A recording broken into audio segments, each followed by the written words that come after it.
Hello દોસ્તો, જય શ્રી કૃષ્ણ।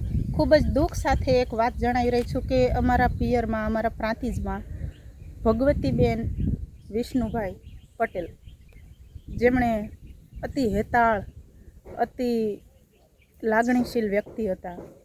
અમે એમને પ્રેમથી માસી કહેતા, કારણ કે અમે એમના હાથ નીચે જ મોટા થયેલા, એટલે અમે એમને નાનપણથી માસી કહેતા। એમણે અવારનવાર મારી જોડે ફોનમાં વાતો કરતા અને આ વખતે કહેતા, એ કહેશે, બેટા આ વખત તું પ્રાંતિજ આવી ને તો ચોક્કસ મારે ઘેર આવજે હં।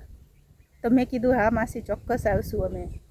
પણ ખૂબ દુઃખ સાથે આ વાત જણાવી રહ્યા છીએ કે ગઈકાલે એમનું દુઃખદ અવસાન થઈ ગયેલ છે અને એમણે અંતિમ વિદાય લીધેલ છે। તો ભગવાન પ્રભુ પરમાત્મા એમના આત્માને અપાર શાંતિ આપે એવી આપણે સૌ પ્રાર્થના કરીશું। એમણે બહુ જ સારા સ્વભાવના હતા, બહુ મીઠી વાણીના હતા, બહુ સારું બોલતા હતા, બહુ સારું વર્તન હતું। અમે એમના ઘેરે આવતા જતા।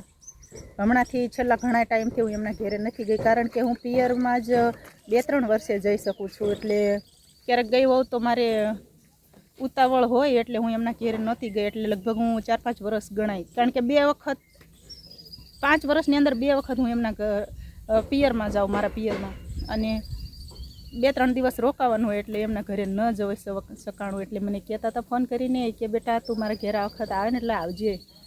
તો મેં કીધું, હા માસી, આ વખત હું ચોક્કસ આવીશ। પણ અમારે મળવાનું નસીબમાં નહીં લખ્યું હોય, તો એમણે ગઈકાલે શુક્રવારે આ દુનિયામાંથી અંતિમ વિદાય લઈ લીધી। તો ભગવાન એમના આત્માને અપાર શાંતિ આપે। અને અત્યારે એમણે આ જીવનમાં બહુ સરસ જીવન જીવીને ગયા।